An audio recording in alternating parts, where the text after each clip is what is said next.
हाँ जी दोस्तों, आज हमारे साथ होंगे कैराना घराना से बहुत ही अच्छे क्लासिकल वोकलिस्ट साकिब अली खान, अमीन खान। आइए उनसे कनेक्ट करने की कोशिश करते हैं। नमस्कार जी। हाँ जी सर, नमस्कार। कैसे हो? जी नमस्कार, हम ठीक हैं सर, आप कैसे हैं? एकदम बढ़िया। थोड़ा सी ऊंची आवाज में बोलिए। हाँ हाँ सर, हम ठीक हैं, आप कैसे हैं? बस बढ़िया बढ़िया। हमारी वॉइस सही आ रही है आपको? हाँ जी हाँ जी, थोड़ा सा ऊंची बोलिए, बस बाकी ठीक है। अच्छा अच्छा, स्क्रीन सही आ रही सर आपको? हाँ जी हाँ जी। अच्छा अच्छा अच्छा, जी जी बताइए क्या सेवा है? हाँ जी दोस्तों, हमारे साथ आज हैं कैराना घराना से साकिब साकिब अली खान, अमीन खान। इन दोनों ने बहुत छोटी उम्र में ही बहुत बड़ी बड़ी स्टेजों पे परफॉर्म कर चुके, प्रेस्टिजियस स्टेजेस पे फॉर्म परफॉर्म कर चुके हैं। हाँ जी सर, आप जैसे दोनों भाई हो, तो आप दोनों में से बड़ा कौन है? जी जी, बड़ा मैं हूँ, मेरे से छोटे साकिब हैं। ओके जी जी। सर, थोड़ा सा अपने बारे में बताइए। दोनों भाई की आपकी ये शुरुआत कैसे हुई एज ए क्लासिकल वोकलिस्ट? किस उम्र में आप एज ए क्लासिकल म्यूजिक सीखने लगे? जी जी, दरअसल हम लोग जो है वो 5 से 6 साल की उम्र में हमारे घर में ही तालीम शुरू हुई, सीखना शुरू किया हमने। ओके। और फिर उसके बाद पापा, क्योंकि हमारे बहुत अच्छे सितार म्यूजिशियन थे, सितार प्लेयर थे, और वो जो है उन्होंने हमें घर में ही स्टार्ट करा दिया था। लेकिन उनका जो है वो ये कहना था कि भाई आप जो है अपने नाना के शागिर्द हो जाकर, क्योंकि हमारे नाना थे उस्ताद अख्तर नवाज खां साहब। तो ओके। उन्होंने हमें उनकी शरण में छोड़ा कि भाई बच्चे जो है वो इनसे तालीम से लें गायकी की। तो पापा ने जो है हमें वो फिर सितार से हटकर हमें गाने की तरफ रुझान किया। लेकिन माशाल्लाह ये कि साकिब ने सितार भी करा। ठीक है, ये जी तो जी। मल्टी टैलेंटेड है। जी जी जी माशाल्लाह। हाँ जी हाँ जी। सर, आपकी जो फर्स्ट स्टेज परफॉर्मेंस थी, वो किस उम्र में दी थी आपने? कहाँ पे दी थी? हमारी जो पहली परफॉर्मेंस थी, वो जैसे कि सब जानते हैं कि सबकी एक जो शुरुआती दौर की तालीम होती है और जो शुरुआती स्टेज होते हैं वो उसका स्कूल होता है। हाँ जी। तो हमने सबसे पहले स्कूल से अपनी जो पहली परफॉर्मेंसेस है वो शुरू करी। और उसके बाद फिर करते गए तो सबसे पहले एक महफिल हुई थी जहां पर हमने परफॉर्म किया था। तो वो एक, जितने भी अच्छे अच्छे आर्टिस्ट थे उस महफिल में वो मौजूद थे। मैं बहुत छोटा था उस वक्त। तो जब हमने वो पहली परफॉर्मेंस करी थी, जिसकी जो कि कोई एक प्रॉपरली कॉन्सर्ट नहीं, कुछ नहीं था, बस एक महफिल थी, तो वहां से हमने शुरुआत करी थी महफिल से। ओके, तो वो आपकी परफॉर्मेंस से मुझे लगता है आपको काफी प्रेज मिली होंगी। हाँ बिल्कुल, आज तक चल रही है वो, तो वो यादगार है सारी परफॉर्मेंस और सारे प्रोग्राम से एक तरफ, और वो महफिल की याद आज तक है। ओके, जब पहली परफॉर्मेंस देने चले थे, नर्वस तो होंगे थोड़े बहुत? हाँ, नर्वसनेस तो होती है, मगर थोड़ा सा आगे बढ़ने के लिए धीरे धीरे निकालते गए और आज तक नर्वसनेस निकाल रहे हैं। क्योंकि वो जो महफिल थी वो पहली ही महफिल ऐसी थी कि जिसमें कि ऑडियंस, जिसको कॉमन ऑडियंस बोलते हैं, वो तो मुश्किल से 10% थी, सारे ही आर्टिस्ट थे। ओके, ठीक है। उस जब आप इंसान पहली परफॉर्मेंस बहुत अच्छी दे देता है, फिर उसका कॉन्फिडेंस लेवल यहाँ से यहाँ हो जाता है। जी जी बिल्कुल बिल्कुल। हाँ जी। सर, जैसे कराना घराना की जो गायकी है, वे और घरानों से कैसे लग गया? जैसे भीमसेन जोशी जी भी है, कहते वो भी कराना घराना से ही आते हैं। जी जी जी बिल्कुल। ये जो किराना घराना है, दरअसल ये पंडित नायक गोपाल जी थे जो अलाउद्दीन खिलजी के दौर में थे। ओके। तो ये कर्नाटका से आए थे और अलाउद्दीन खिलजी के दरबार में शाही गवैये थे। तो इनके जो है इस सिलसिले से जो है वो इनके शागिर्द हुए।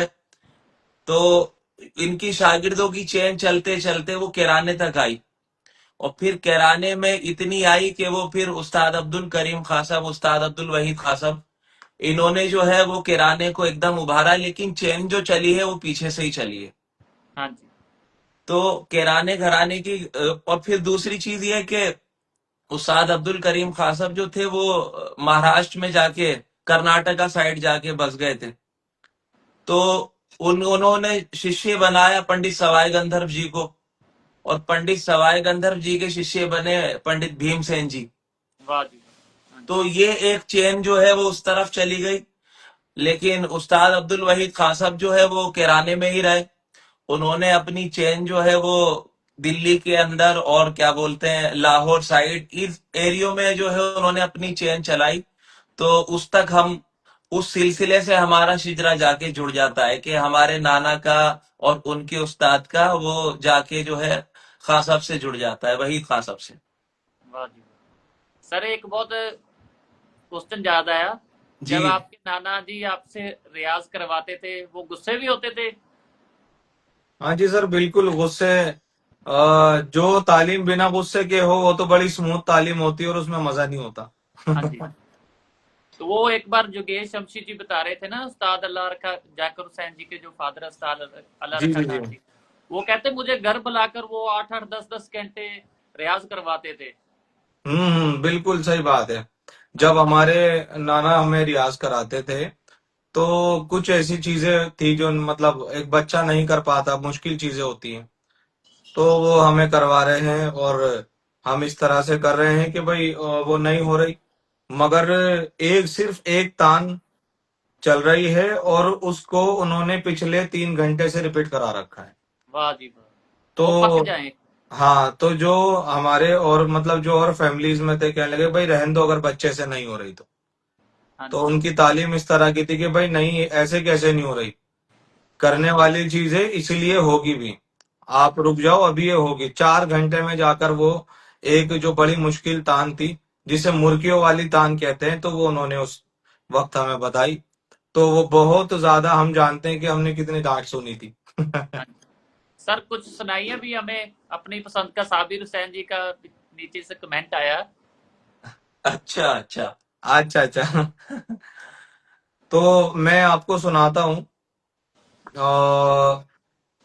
जैसा कि मैंने बताया आपको हमारे गुरुजी के बारे में, फिर हाँ उसके बाद जब हमारी तालीम हुई तो सबसे पहली तालीम तो हमारे घर से ही हुई थी, जिसमें कि हमारे जो हमारे घर का एक अंदाज है सीखने का और सिखाने का, कि हमारे पापा ने शुरू कराया था हमें।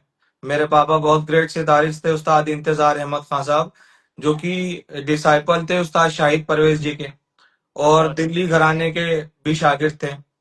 तो उन्होंने कुछ चीजें हमें शुरू कराई थी। मैं वो पहली चीज सुनाता हूँ आपको जो सबसे पहली बंदिश सीखी थी मैंने पापा से, ठीक है सर। क्योंकि किराने घराने में आकर तो फिर बहुत बड़ी तालीम हुई और हाँ जी। तालीम फिर जिंदगी भर की, मगर मैं पहली चीज सुनाता हूँ आपको। ठीक है। दिशा।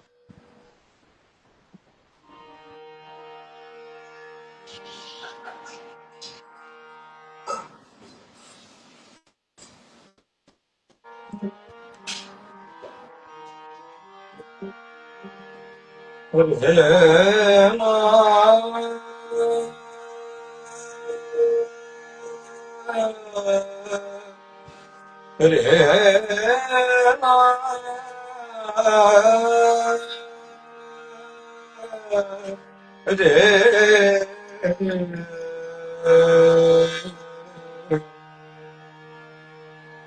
जी।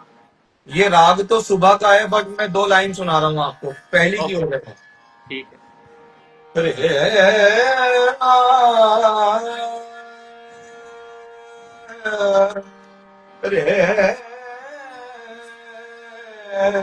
ना ना रे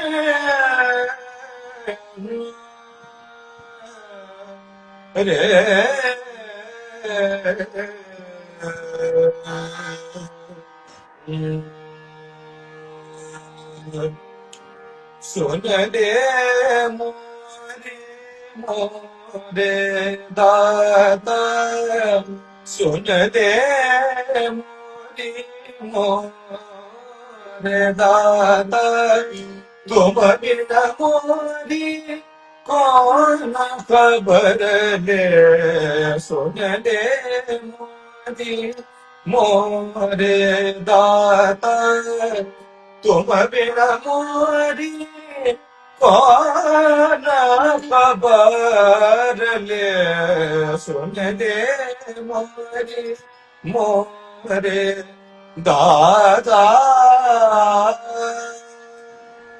वाह जी वाह, क्या बात है सर, बहुत बढ़िया। ये वो पहली बंदिश थी, ये पहली लाइन जो मैंने अपने पापा से सीखी थी। हाँ जी। तो इस बंदिश के बल पे फिर हम आगे गए। फिर पापा ने हमें शुरू कराए बड़े अच्छे अच्छे राग, जैसे कि वृंदावनी सारंग भी शुरू कराया, आहिर भैरव कराया। और उस एज में जहाँ की एक बिगनर्स राग होते हैं, तो उन बिगनर राग से हमें डायरेक्ट उन्होंने वो राग शुरू करा दिए कि बेटा कौशक धनी गाओ। और कोशक धनी के बाद फौरन उन्होंने कहने लगे चलो परमेश्वरी गाओ, बागेश्वरी गाओ, रागेश्वरी गाओ। तो ये तालीम मतलब शुरू से हमारे घर से पापा ने शुरू कर दी थी। उसके बाद जब हम नाना के पास गए तो वो सोने पे सुहागा हो गया। ठीक है सर। हाँ जी हाँ जी, बोलिए बोलिए जी, बोलिए। इसी पे मैं जो है आपको एक रामकली की बंदिश सुनाना चाहूंगा, जो नाना की हमारे फेवरेट बंदिश थी, हाँ राग रामकली की। हाँ जी। तो पापा ने भैरव तो हमें स्टार्ट करा दिया था, लेकिन रामकली और भैरव का जो पुख्ता अंदाज फिर नाना ने बताया और फिर रामकली हमें बताया, क्योंकि रामकली राग जो है वो भैरव से ही निकला है। तो ये भैरव रामकली की मैं 2 लाइनें आपको सुनाऊंगा। सगमा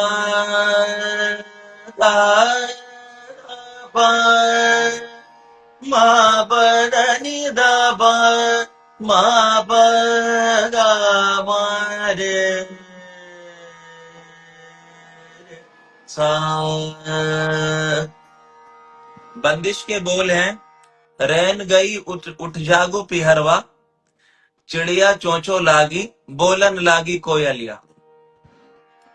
रैन गई उठ जागो पिहरवा, रैन गई उठ जागो पियरवा, चिड़िया चोंचो लागी, चिड़िया चोंचो लागी बोलन लागी कोयलिया। मारन गई उठ जागो पियरवा, रन गई उठ जागो पियरवा, चिड़िया चोंचो लागी, चिड़िया चोंचो लागी बोलन लागी कोयलिया। मारन गई उठ जागो गमधनि धनि धनि रे धनि धव म प धनि धव म प ग म प म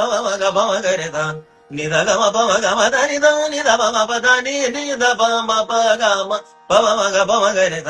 रे न गई उठ जागो पियरवा, आ आ। वाह जी वाह, क्या बात है। तो ये रामकली की अस्थाई जो उनकी बहुत फेवरेट अस्थाई थी, वो मैंने आपको कुछ सुनाने की कोशिश की है। उन उन जैसा तो नहीं गा सकता, वो तो कमाल के खले और कमाल के फिलर्स इसके बंदिश के भरते थे। हाँ जी हाँ लेकिन हाँ, बस कोशिश कर सकते हैं हम। जी, बहुत बढ़िया गाया, बहुत बढ़िया। हाँ जी। जी। सर ये बताइए, आपने किसी बड़ी स्टेज पे जब परफॉर्म दिया, वो कब दिया था, किस ईयर पे? बड़ी स्टेज पे तो देखिए, आज तक भी मेरा ये मानना है कि जो आने वाले हर स्टेज होते हैं वो मेरे लिए हर बड़ा स्टेज होता है, क्योंकि हर बार नया ही एक्सपीरियंस होता है। हाँ जी। और अपने बचपन से लेकर अभी तक भी हमारे मतलब हमारे लाइफ की जर्नी जितनी भी है सारी स्टेजों से ही है। जी तो हर एक आने वाला जो है वो बड़ा स्टेज ही होता है। बस हर प्रोग्राम में ये एक खुद के मतलब एक खुद जो दिल में होता है कि भाई आज तो प्रोग्राम है, अल्लाह इज्जत रखे, अल्लाह इज्जत रख ले, आज प्रोग्राम है। तो हर बार एक नया एक्सपीरियंस होता है। तो मतलब कुछ भी ऐसा नहीं कह सकते कि ये बड़ा मंच है हमारे लिए। हाँ, बस जो जो मिलती रही वो एक बड़ी अच्छी अच्छी अपॉर्चुनिटी थी। साहित्य कला परिषद से मैं स्कॉलर हुआ और मिनिस्ट्री ऑफ कल्चर से स्कॉलर हुआ। और हाल ही में अभी जो कि अभी तक की मैं सबसे बड़ी मानू, मैंने G20 में परफॉर्म किया। वाह जी वाह, जो इंडियन गवर्नमेंट ने करवाया था प्रोग्राम। हाँ जी। तो उसमें बाहर के राष्ट्रपति और प्रधानमंत्री सभी आए हुए थे। ये मेरा सौभाग्य रहा कि G20 हमारे इंडिया में हुआ इस बार, तो मैं उसका हिस्सा रहा, जिसमें कि मैंने सोलो परफॉर्मेंस दी अपनी सितार की। हाँ जी। और इससे पहले भी एक एशियन इंडिया कोमोरेटिव समिट हुआ था, तो उसमें भी मैं 6 से 7 प्रधानमंत्री जो बाहर से आए थे उनके सामने परफॉर्मेंस दे चुका था, वाह जी वाह, जिसमें से क्या बात। कि कनाडा के भी प्राइम मिनिस्टर थे, जस्टिन ट्रूडेau नाम है उनका, और वियतनाम के प्रेसिडेंट थे, सिंगापुर के प्राइम मिनिस्टर थे। मतलब काफी मुझे अच्छी अच्छी अपॉर्चुनिटीज मिली, और अब आके ये गवर्नमेंट में जो G20 हुआ था, तो हाँ जी हाँ जी। उसमें बड़ा सौभाग्य रहा कि मैं उसका हिस्सा रहा। ये तो बाकी बहुत इसके बाद भी अभी तक सब बड़े ही स्टेज हैं। ये तो बहुत बड़ी अचीवमेंट है आपकी। वो G20 सम्मेलन में उन्होंने गिने चुनवे ही आर्टिस्ट को इनविटेशन दिया था। हाँ जी, बस ये सौभाग्य, कह तो रहा हूँ, सौभाग्य रहा हमारा हाँ कि जी। उसमें हम हिस्सेदारी हमारी रही काफी, और बहुत अच्छे परफॉर्मेंसेस भी हुए। और जो the president of south Africa है, सिरिल रामाफोसिया, तो उनसे हमें मिलने का मतलब मौका मिला, और कुछ सुनाने का, सुनने का मौका मिला उनका, हमें कुछ मिनट मिल गए, यही हमारे लिए काफी रही। ठीक है, ठीक। सर, जब आपको G20 से इनविटेशन आया, तब आपका रिएक्शन तो बता ही नहीं सकते होंगे लफ्जों में।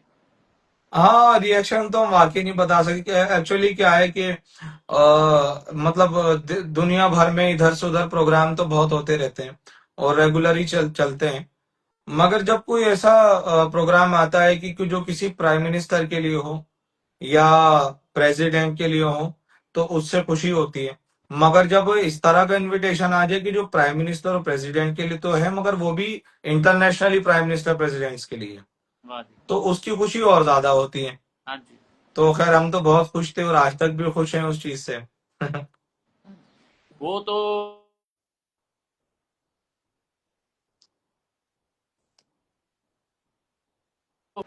वो तो एक और अच्छा खासा और दुनिया जानने लगती है अभी। ये भी बहुत अच्छे आर्टिस्ट है। हाँ जी, हाँ जी, हाँ जी। हाँ जी। सर, उस परफॉर्मेंस को देने के बाद आपको और बहुत एक्सपीरियंस होया होगा।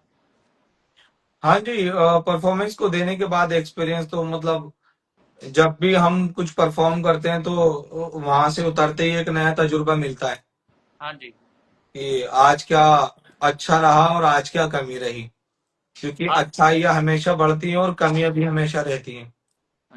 हर स्टेज, जिस भी स्टेज पे आप परफॉर्मेंस देते हो, हर स्टेज की अलग ऑडियंस होती है। हाँ, होता है, क्योंकि जाहिर सी बात है, जैसे कि आज दिल्ली में प्रोग्राम है तो कल कहीं और है, तो वहां की ऑडियंस अलग हो जाती है। अब ये भी देखा जा आजकल तो ये भी देखने को मिल रहा है जनरेशन में कि कौन क्लासिकल सुनने वाला है और कौन सेमी क्लासिकल ऑडियंस बैठी है। हाँ जी। तो कुछ तो विलंबित ख्याल पे कहते हैं कि हाँ अच्छा लग रहा है, और कुछ दुरत पे कहते हैं कि यार अब मजा आ रहा है ना। और कुछ जब ठुमरी स्टार्ट करते हैं प्रोग्राम के बाद, तो जब कहते हैं यार क्या अच्छी ठुमरी थी, क्योंकि सबके टेस्ट एक बटे हुए हैं। हाँ जी। ठीक। सर, ये बताइए, बॉलीवुड के कंपैरिजन क्लासिकल म्यूजिक को लोग इतना तवज्जो नहीं देते जितनी मिलनी चाहिए, मुझे लगता है इंडिया में। इसके बारे में आपका क्या ख्याल है? देखिए, इसके बारे में सर, मसला ऐसा है कि कहीं ना कहीं कमी जो है वो हमारे क्लासिकल सिंगर्स की रही कि वो उसको प्रमोट उस लेवल तक नहीं कर पाए, या वो उस तक नहीं पहुंचा पाए कि उसका एक जो है लोगों की भूख बढ़ जाए क्लासिकल सिंगिंग के लिए। हाँ जी। क्योंकि मैं बहुत सारे लोगों को सुनता हूं कि वो बंदिश के बोल ही साफ नहीं गाते। तो कोई राग प्रेजेंटेशन कर रहे हो आप, तो एटलीस्ट बंदिश के बोल समझ में आने चाहिए लोगों को, राग का पूरा रूप समझ में आना चाहिए। अब जब लोगों को राग नहीं मालूम पता चलेगा, या आप जो बंदिश गा रहे हो वो उसके बोल ही समझ में नहीं आएंगे, तो जो है इसमें तो मतलब घटाव होना शुरू हो जाएगा, और हो ही रहा है। तो ये जिम्मेदारी जो है वो हम क्लासिकल सिंगर्स की, या हमारे अलावा जितने लोग फील्ड में काम कर रहे हैं उन लोगों की बनती है कि वो लोगों को जागरूक करें। और जो जैसे जो जहां भी सिखा रहा है, अपने किसी एकेडमी में सिखा रहे हैं या अपने घर में सिखा रहे हैं, जो तालीम दे रहे हैं लोगों को इंडियन क्लासिकल म्यूजिक की, तो वो उनको प्रॉपर जो है अच्छे से उनको सिखाना चाहिए, उनको बताना चाहिए, ताकि उनको सीखने की इच्छा बढ़े उन लोगों की। ये जो ये वाली जो सबसे बड़ी कमी रही, तो इसको पूरी कराई। मतलब हमारे जो पापा थे उन्होंने कहा इसके लिए। एक बार मैं बंदिश गा रहा था बैठा हुआ, तो हम लोग गा रहे थे, तो हमें इस चीज के लिए गुरुजी ने भी कहा कि भाई बोल जो है आप साफ कहा करें, है ना। आजकल सिंगर्स जो है जितने भी क्लासिकल, वो बोल साफ नहीं कहते हैं बंदिश के। और उन्होंने हमारा सही कराया, वो कहने लगे भाई बोल आपसे इसको साफ कहें। मगर जो एक बंदिश के बोल साफ हो जाते हैं और फिर साफ बंदिश में जो भाव होता है, तो उसके जो ऑडियंस पे प्रभाव पड़ता है फिर, तो उसकी बात कुछ अलग हो जाती है। अब एक देखिए, मैं बंदिश सुनाता हूँ आपको कि उसका भाव ही सब कुछ चीज है।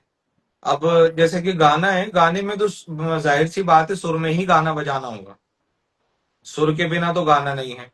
हाँ, मगर सुर के अंदर भी बहुत सारी चीजें हैं जो कि एक सिंगर को मतलब उसका ख्याल रखना पड़ता है।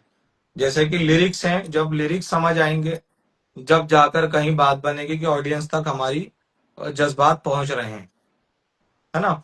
और जब उसका भाव पता लगेगा, तब उसको हमारी पूरी तरह से फीलिंग्स पता लगेंगी, तो जब भी उस पर भी प्रभाव पड़ेगा। मैं आपको एक बंदी सुनाता हूँ।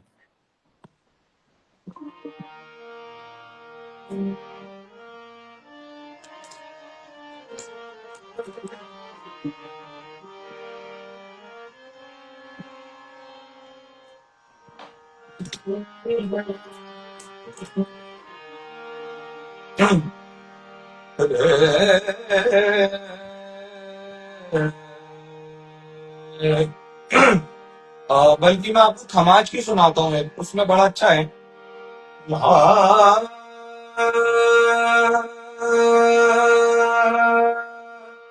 रे रे रे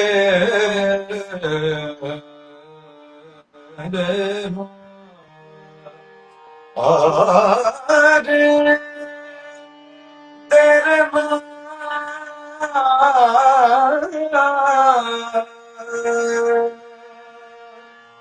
दिल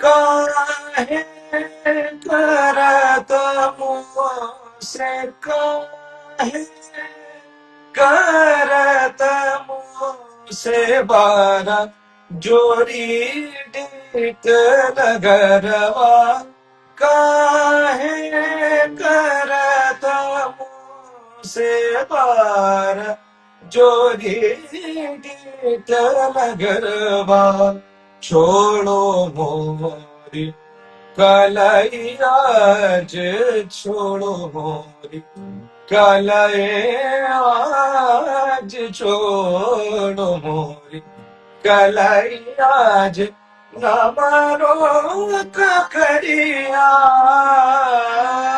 काहे करत मोसे। इसके बोल हैं, काहे करत मोसे बारह जोरी ढीठ लंगरवा, छोड़ो मोरी कलाई आज, ना मारो कंकरिया। तो उसका भाव पता लगना चाहिए कि कितने अंदाज से उसको कहा जा रहा है। काहे करत मुझसे, काहे करत मुझसे बारह जोरी डीठ नगरवा, काहे करत मुझसे बारह जोरी डीठ नगरवा, छोड़ो मोरी कलैया आज रे, छोड़ो मोरी। पता लग रहा है कि कोई कलाई छुड़ाना चाह रहा है। छोड़ो मोरी कलैया आज, हाँ छोड़ो मोरी कलैया आज रे, छोड़ो मोरी कलैया आज, रे नामरो खकरिया काहे करत मोसे काहे करत मोसे बार जो नगर का ये वाह भाव था। वाह जी वाह, क्या बात। आपके इस क्वेश्चन पे मैं एक बात और कहना चाहता हूं। देखिए, ये हमने बुजुर्गों से सुना अपने कि खास बनने के लिए आम बनना पड़ता है। हाँ जी पानी जो है वो कितना खास है, लेकिन आप ये देखें कितना आम है, जगह जगह आपको मिल जाएगा। हवा जो है वो कितनी खास है, लेकिन कितनी आम है, हर एक को मिलती है। अगर ये बंद हो जाए तो पता चल जाएगा सारी दुनिया को। अब ये जो है, मैं वहीं आना चाह रहा हूं उसी टॉपिक पे कि कलाकारों को ये चाहिए कि वो शास्त्रीय संगीत को आम करें, तो जब ही उसकी खासियत पता चलेगी, जब ही वो खास बनेगा। ठीक है। खासियत उसकी जब ही सामने आए। अब वो क्या है कि आम नहीं हो पा रहा, तो लोग फिर बॉलीवुड सिंगिंग की और वेस्टर्न कल्चर की तरफ, वेस्टर्न सिंगिंग की तरफ जा रहे हैं। हाँ जी और ये बात मैंने अपने एक इंटरव्यू में भी कही थी, जो कि आवाज द वॉइस चैनल पे हमने एक इंटरव्यू दिया था, तो वहां भी कही थी कि इसमें सबसे बड़ी कमी सिर्फ उस्तादों की ही नहीं है, एक जनरेशन की भी है, माँ बाप की भी है। क्योंकि इंसान का जो सबसे पहला स्कूल होता है वो उसका घर होता है, और घर में जो सबसे पहले टीचर होते हैं उनके माँ बाप होते हैं। तो माँ बाप को ये चाहिए, जैसे कि हम इंडियंस हैं तो हमारी संस्कृति क्या है, हमारा कल्चर क्या है, तो बच्चे को सबसे पहले कल्चर सिखाया जाता है। तो आजकल जो है बस हर किसी का सपना है कि भाई हमारा बेटा जो है वो मॉडर्न बने, और मतलब ना, मतलब कि यहाँ के भी एक्टर बनने की नहीं रही ख्वाहिश, बाहर के एक्टर बने, हॉलीवुड के, बॉलीवुड भी नहीं, अब हॉलीवुड का सपना है। तो ये चीजें बहुत बड़ी कमी है। अपने बच्चों को सिखाएं कि भाई हिंदुस्तान की तालीम क्या है, कल्चर क्या है, यहाँ पे कितने तरह की भाषाएं हैं, कितने तरह के फोक हैं, कितने तरह की मतलब संगीत गाए जा रहे हैं। आप देखें ना कि हमारा नॉर्थ इंडियन अलग है, साउथ इंडियन अलग है। और एक इसमें खास बात मैं और बताना चाहूंगा आपको कि किराने घराने की जो गायकी है वो साउथ इंडियन से बहुत ज्यादा टच है। तो मतलब हर घराने में बड़ी अच्छी अच्छी गायकी गाई गई, और हमने सबको एब्जॉर्व भी किया, और बहुत हमें अच्छी लगती है। मगर जो किराने की गायकी है उसमें कर्नाटक का टच है। तो इस गायकी में ही पता लग रहा है कि कितने फोक हमारे साथ जुड़े हुए हैं। हाँ जी। तो सर ये था। एक लास्ट क्वेश्चन है। जी। वेस्टर्न म्यूजिक के होते होते हुए मौजूदा हालात में यूथ को भारतीय शास्त्रीय संगीत कैसे सिखाया जा सकता है। देखिए सर, इसमें जो है वो, मैंने एक कॉन्सर्ट था, उसमें बातों का भी सेशन था, टॉकिंग सेशन था, तो उसमें मैंने ये बात कही थी कि गुरु का ईमानदार होना जरूरी है शिष्य के लिए, और शिष्य का भी ईमानदार होना जरूरी है गुरु के लिए। होता क्या है कि अब जो लोगों ने सीखना सिखाने का जो एक नजरिया बनाया हुआ है, वो उनके दिमाग में गलतफहमी ये रहती है कि हम पैसा दे रहे हैं और हम फीस दे के जो है कला सीख रहे हैं। तो असल में उनको संगीत का, कला का अभी ज्ञान ही नहीं कि कितनी बड़ी चीज है।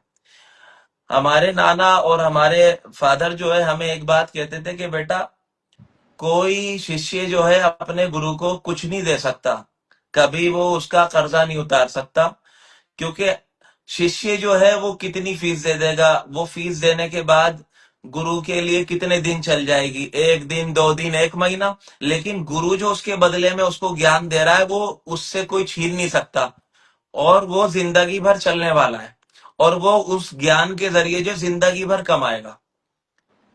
तो ये जो है नजरिया बदलना पड़ेगा लोगों को कि भाई विश्वास गुरु पे करना कि हाँ, हमने अपना जो है, अपने खुद को हमने इनके समर्पित कर दिया है, तो हमें जो है सीखना है वो ये सिखाएंगे। और हमें जो है वो फीस से या उससे इसको नहीं नापना, ये कला है और बहुत बड़ी चीज है। कभी कोई शिष्य जो है वो गुरु का मोल अदा नहीं कर सकता, क्योंकि वो वक्तिया तौर पैसे चलेंगे जो गुरु को आप दे रहे हो, लेकिन गुरु जो उसके बदले दे रहा है उससे आप जिंदगी भर कमाओगे, जिंदगी भर लोग आपको इज्जत देंगे। तो अभी मैं लोगों को स्कूल्स में, एकेडमीज में देखता हूँ कि वो 3 महीने के पैकेज ले लिए, 6 महीने के पैकेज ले लिए, और वो नजरिया कि नहीं हम तो पैसा दे रहे हैं। तो वो फिर क्या है, उनके गले में जो है ना वो सरस्वती कैसे आ जाएगी? वो तो फिर वो 3 महीने का पैकेज बोलेगा गले वो के अंदर, शॉर्टकट निकालते हैं। शॉर्टकट निकालते हैं। और पेशेंस नहीं होता लोगों के अंदर, वही सोचते हैं 6 महीने सीखने के बाद मैं इंडियन आइडल चला जाऊं, सारे गामापा चला जाऊं। तो ये तो बड़ा सब्र का काम है, बहुत इंसान को पेशेंस से, सब्र के साथ इसको सीखना पड़ता है, और जब ही कुछ बात बन पाएगी। एक्चुअली आजकल देखा क्या जा रहा है कि जैसे कि सभी जगह इंस्टीट्यूट में, एकेडमीज में सिखा रहे हैं, क्योंकि देखिए आजकल ना सबको बिजनेस चाहिए। तो बिजनेस के लिए लोगों ने क्या है कि वो पैकेजेस बना रखे हैं, 3 महीने का, 6 महीने का, 1 साल का कोर्स, 2 साल का कोर्स। मगर क्या है कि वहां से आप सिर्फ कोर्स कर लेंगे, मगर सिंगर बनना, परफॉर्मर बनना और किसी के दिल को खींचना आसान बात नहीं है, ये कुछ और चीज है। हाँ जी। क्योंकि जो हमने हम अपनी बताएं, हमने तालीम जो ली है, जिसको हम सीना बसीना तालीम बोलते हैं, कि आमने सामने बैठकर हमने तकरीबन 6-6 घंटे, 7-7 घंटे दिए हैं। क्योंकि आज भी हमें याद है कि हम सुबह स्कूल जाते थे तो वहां से हम 2 बजे या 2:30 बजे घर आ जाया करते थे। उसके बाद फिर सारा दिन हमारा तालीम का ही है। तो मतलब ये इतनी आसान चीज नहीं है कि इसको 6 महीने, 1 साल या 2 साल, 4 साल में कर लिया जाए। सारी जिंदगी निकल जाती है इसमें। सारी जिंदगी निकल जाती है। अगर कोई इंसान ये कहता है कि मैं मुकम्मल गुरु हूं या उस्ताद हूं, तो ये मैंने अपने पापा से सुना कि पापा कहते थे कि वो झूठ बोल रहा है, ऐसा हो ही नहीं सकता। क्योंकि मियां तानसेन से अकबर बादशाह ने पूछा था, ये वाकया मैं कोट करता चल रहा हूं आपको, कि तानसेन तुम्हें कितने राग याद हैं? तो मियां तानसेन ने कहा कि मैं आपको कल बताऊंगा। तो अगले दिन गश्त पे जो है अकबर बादशाह का पूरा लश्कर निकला, और जमुना किनारे वो लोग बैठ गए।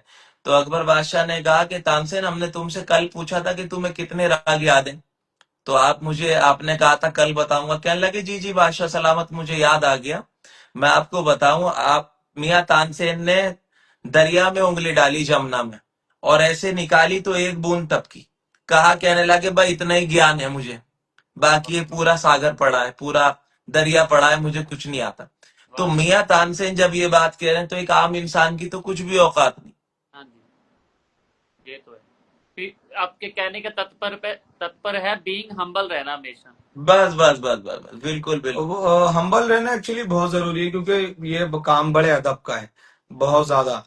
और झुकना बहुत बड़ी चीज है। मैं दो शेर, एक मतलब 2 मिसरे कह दूं एक शेर के, कि जो आपसे झुक के मिलता होगा, जो आपसे झुक के मिलता होगा, यकीनन उसका कद आपसे ऊंचा होगा। वाह जी। और जो जो आला ज़र्फ हैं, वो अहले गरज से झुक के मिलते हैं।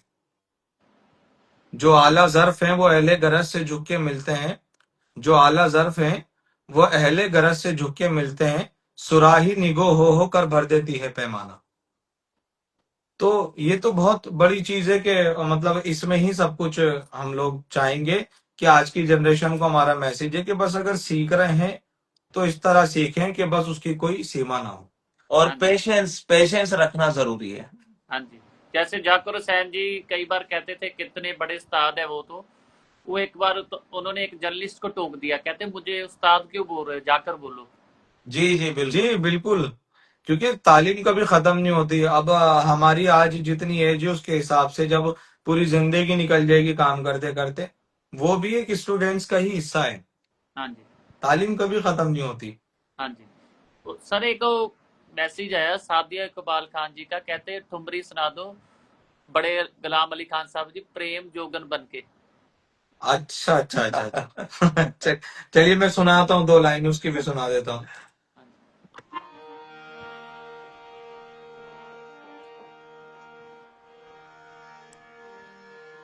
जी।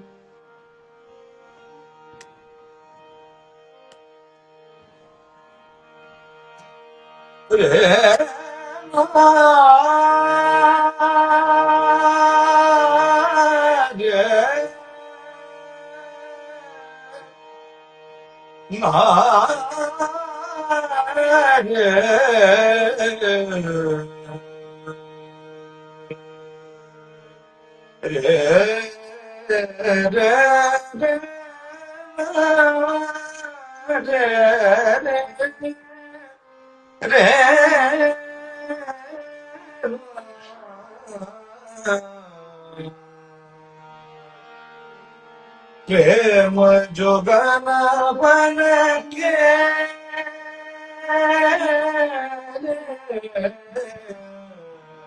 प्रेम जोगना बन के सोदान पिया और चले प्रेम जोगन बन के रे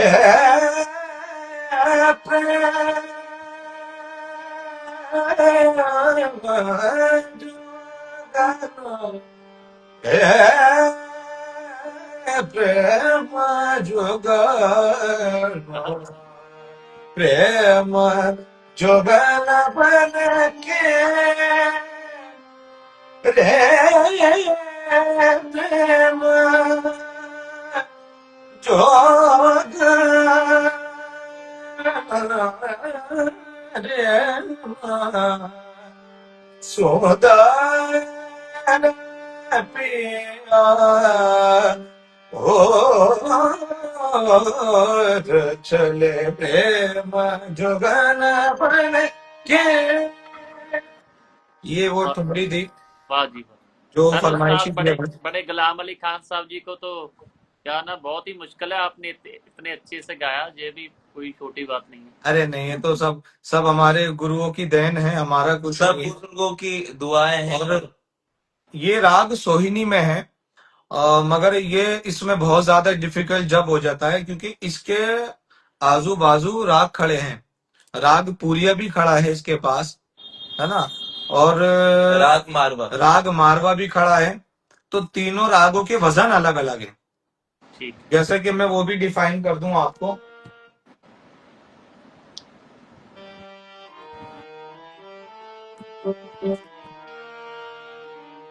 अब अगर हम मारवा गाएंगे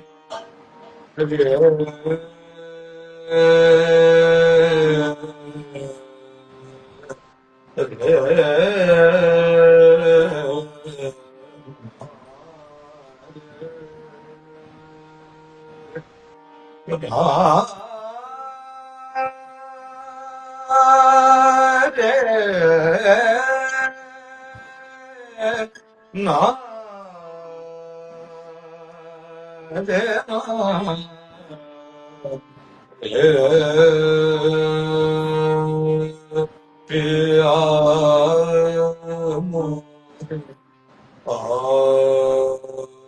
ये मारवा की दो लाइन।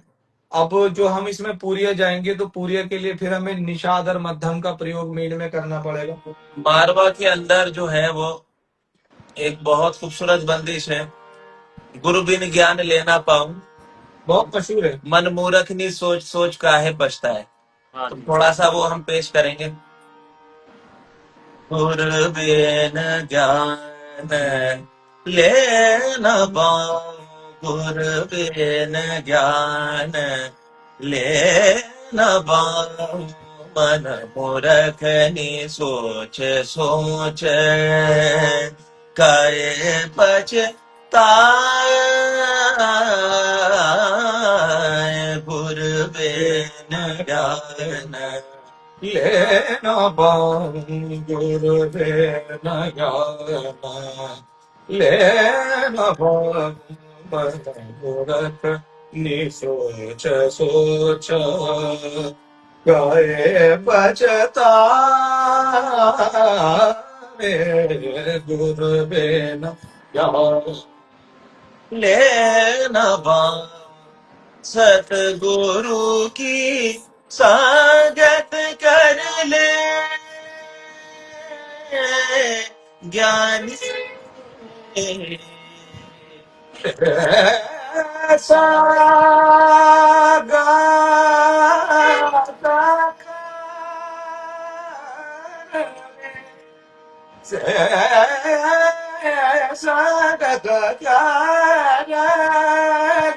सदगुरु के सागत कर ले सदगुनियन में गुनी के लाऊं गुरुवे न ज्ञान लेना पाऊं निरे गम धम गरे गम धनि धनि धनि धनि नि धनि धनि गम धनि नि नम गरे गम धम गरे धम गरे धम गरे धा गुरुवे न ज्ञान रे गा मा धा मा गा रे गा मा धा नि धा नि धा नि रे धा नि धा नि रे गा मा गा रे गा रे धा नि रे धा नि धा नि रे धा नि धा रे रे धा नि धा नि धा धा नि धा मा गा मा धा नि धा सा नि धा नि धा धा नि धा मा गा गा मा मा गा रे धा नि रे धा मा धा नि रे नि धा मा गा रे गुरुवे ज्ञान ज्ञान गुरुवे न ज्ञान गुरुवे न ज्ञान सर आपने तो माहौल बना दिया आज। लेकिन जब बातें हो रही थी हमने सोचा कि दो लाइन इसकी सुनाते देखिए चले गुरु शिष्य परंपरा जो है सर वो बहुत इंपॉर्टेंट है। हाँ जी, आप जो है सभी स्टूडेंट्स है और जितने सीखने वाले हैं हम खुद भी अभी भी सीखते हैं। जहां से हमें जो भी ज्ञान मिलता है आज भी हम नहीं रुकते, आज भी सीखते हैं हम। तो गुरु शिष्य परंपरा इज वेरी इंपॉर्टेंट। आप जो है किसी भी स्कूल में सीख रहे हैं, किसी भी एकेडमी में सीख रहे हैं या घर पे आ रहे हैं, सभी स्टूडेंट से मेरी ये अपील है कि आप अपने गुरु से ईमानदारी से सीखें और आप अपने गुरु पर विश्वास रखें हाँ जी, कि वो बिल्कुल आपको देंगे। जब आप उनसे जो है गुरु के जो है दिल में जगह बनानी पड़ती हाँ जी, है ना, तब वो अपने पेट की बात जो है हमारे नाना कहते थे पेट का इलम वो जब ही निकाल के देगा जब आप गुरु के जो है आप करीब हो जाओगे, उसकी कुर्बत हासिल कर लोगे। हाँ जी, तो इसी पे इस वजह से मुझे ये बंदिश मारवा की याद आई और हमने पेश की। हाँ जी। वो आजकल लोग शॉर्टकट निकालते हैं ना, वो कहते हैं रातों रात मेरा कोशकी जी जितना नाम हो जाए। जी जी जी, इम्पॉसिबल इम्पॉसिबल। हाँ जी, ऐसा तो सर जब भी हो सकता है जब कोई वायरल हो जाए, वायरल हो जाए। हाँ जी, हाँ जी, और आजकल तो कुछ भी वायरल है बस। देखिए हाँ सर, जी, नाम से जो है वो काम का ताल्लुक नहीं है। हाँ जी, नाम होना एक अलग चीज है। बहुत सारे उस्ताद, बहुत सारे गुरु ऐसे हुए जिनके काम बहुत बुलंद थे लेकिन नाम नहीं हो सका, है ना। और बहुत सारे ऐसे हैं जिन पे काम कुछ नहीं है और जब उन्हें वायरल होना होता है, नाम करना होता है, अल्लाह को तो हो जाता है। हाँ जी। सर जिनका काम बोलता है उनको वायरल होने की जरूरत ही नहीं है। जरूरत नहीं बिल्कुल पड़ती, बिल्कुल बिल्कुल सही बिल्कुल। बात है। वो कहीं ना कहीं चमकते हैं, वो दिखते जरूर हैं।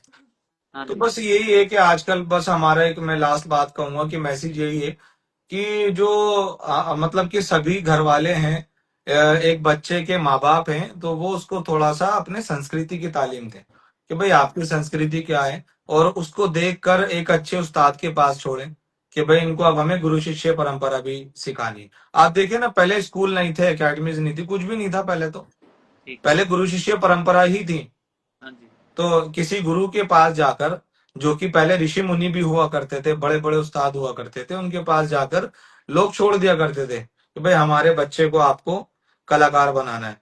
जिसमें से कि आज भी किताबों में लिखी हुई सबसे बड़ी मिसाल जो है वो पलुस्कर जी हैं। तो पलुस्कर जी ने एक मतलब जिसको मंदिर बोलते थे वो खोला हुआ था, और एक आश्रम था जिसमें कहते थे कि भाई बच्चों को आप यहाँ सिखाएं। और वो रोज मतलब आजकल की यूनिवर्सिटीज फीस लेती हैं, सारा कुछ करती हैं, मगर पलुस्कर जी ने उस वक्त में एक ऐसा आश्रम खोला था जिसमें से कि बच्चों के एडमिशन्स होते थे वो भी फ्री, और बोलते थे कि ये बच्चा हमारे पास अब कुछ सालों के लिए रहेगा, अगर बीच में से इनको कोई ले गए, एक कॉन्ट्रैक्ट पेपर साइन उनकी तरफ से होता था कि अगर बच्चे को आप बीच में से ले गए तो फिर आपको मतलब हमारी कोई जिम्मेदारी नहीं है और सब कुछ आपको इनका जो खर्चा हुआ है वो देना पड़ेगा। ऐसे ऐसे उस्ताद थे पहले। सही गुरु बात। शिष्य परंपरा से फिर देखिए उनके कैसे कैसे शिष्य निकले पलुस्कर जी के, आज वो एक महान हस्तियों में उनका नाम है। हाँ जी। सर साकिब सर, एक मेरा क्वेश्चन है आपसे। जी, आप जैसे स्टार प्लेयर भी, क्लासिकल वोकलिस्ट भी हो, टाइम मैनेज फिर कैसे करते हो रियाज के लिए दोनों? अरे ये तो सबसे मुश्किल क्वेश्चन है। हाँ जी, सबसे मुश्किल ही क्वेश्चन यही था।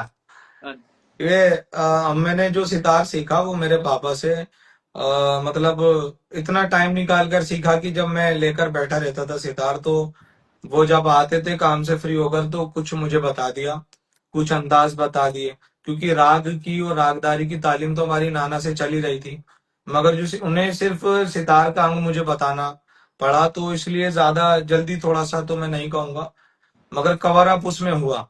फिर आज इतना है कि हम उसको, सितार को और गाने को, दोनों को प्रोफेशनल तरीके से मैं उस काम को करता हूँ। क्योंकि एक सितार का जो मेरा रुझान रहा, क्योंकि गाने का हमारा काम, और जो पापा बजाते थे, मैंने जैसा बताया he was the disciple of उस्ताद शाहिद परवेज, तो उनके सितार में गायकी अंग का बहुत बड़ा प्रभाव है। वाह जी, क्योंकि शाहिद परवेज जी जो हैं वो पूरा गायकी अंग बजाते हैं। हाँ जी, तो पापा भी गायकी अंग बजाते थे। जब हम मैंने शुरू में इसको एब्जॉर्ब किया कि भाई ये तो गायकी ही बज रही है, अलग तो इसमें कुछ है ही नहीं। क्योंकि पहले कीर्तन के मतलब सितार हुआ करते थे, जिसको हम कीर्तन अंग भी बोलते थे, तो उसमें गायकी ज्यादा नहीं हुआ करती थी। मगर जो एक एटावा घराने का अंदाज है, तो वो हमने गायकी में उसको मतलब ढाला और करा। क्योंकि हमने देखा यहाँ तो ऑलरेडी गायकी इतनी अच्छी बज रही है, तो ये भी करा जाए। तो फिर सही। पापा से हमने कहा, तो उन्होंने हमें सितार सिखाया। सर स्टार देखने में लगता है जब वो कोई गाना बजाता है ना, वो जैसे एक उस्ताद है पंजाब में भी, हरविंदर शर्मा जी, हाँ जी, हाँ जी, चंडीगढ़ से हैं, वो एक हाँ जी, दिन हाँ जी। गाना बजा रहे सागर किनारे, दिल जे पुकारे। तो वो हम्म। जब हम सुनते हैं हमको लगता है बड़ा आसान है बजाना, पर कहते हैं ये ब्लाइंड साज है, इसके सुर ढूंढने पड़ते हैं। हाँ जी, हाँ। ये तो बस देखिए, हम इतना कहेंगे कि पूरा गाना बजाना ही सरस्वती है। जिस पे वो मेहरबान हो जाए तो बस वो कलाकार बन जाएगा। हाँ जी, ये बात है। सही बात। सर एक और बात है, एक भगवान की कृपा भी चाहिए। कई बार बड़े से बड़ा कलाकार होता है ना, उनकी तैयारी होती है, काफी तैयार तैयार होते हैं। हरवल्लभ में वो जो जलंधर संगीत सम्मेलन होता है, हरवल्लभ संगीत सम्मेलन, जी, जी। वहां पे आते भी है। वो जितनी बात बननी चाहिए वो बनती नहीं है। अगर ऊपर वाले की कृपा ना हो तो वो जितनी बात बननी होगी वो बनती नहीं है। जी, बिल्कुल सही बात है। मैंने इस बात के लिए कहा शुरू में ही कि भाई ये तो नसीब की बात है। और हर एक, जैसा आपने मुझसे स्टेज के बारे में पूछा था, तो हर एक जो स्टेज होता है वो एक नया तजर्बा होता है। तो जरूरी नहीं कि आपको तजर्बा अच्छा ही मिलेगा। तजर्बा आपको मोटिवेट का भी मिलेगा और डिमोटिवेट का भी मिलेगा। तो बस मेरा तो उसमें मानना यह है कि इंसान को हमेशा अपनी थिंकिंग में, अपने थॉट्स में मोटिवेशन रखना चाहिए। क्योंकि जब उसको पता है कि हमारी मंजिल यहाँ रुकी नहीं है, ये तो अभी बहुत आगे जानी है, तो उसे कौन रोकने वाला वाह जी वाह, है। सही बात। सर एक लास्ट क्वेश्चन है मेरा आपसे। हाँ आप जी। दोनों सिखाते भी हो स्टूडेंट्स को म्यूजिक क्लासिकल? हाँ जी सर, सिखाते तो हैं। और अभी जितना हमसे हो पा रहा है हम लोग कर रहे हैं, क्योंकि हमारे सिखाने में सबसे बड़ी जो दिक्कत है वो हमारे टाइम की है।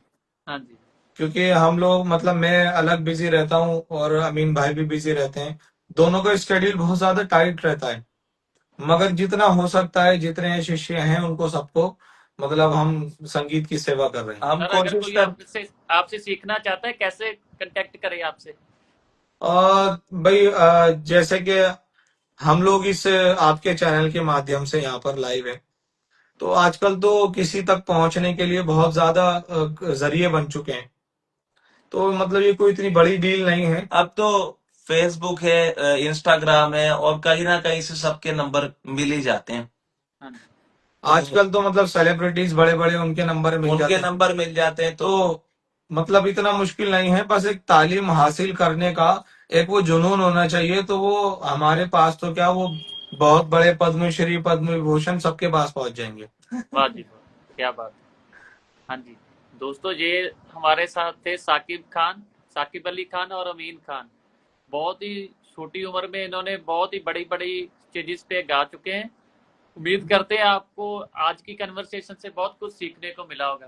सर बहुत अच्छा लगा आपसे इंटरव्यू करके आज। बहुत बहुत शुक्रिया बहुत जी। बहुत शुक्रिया आप।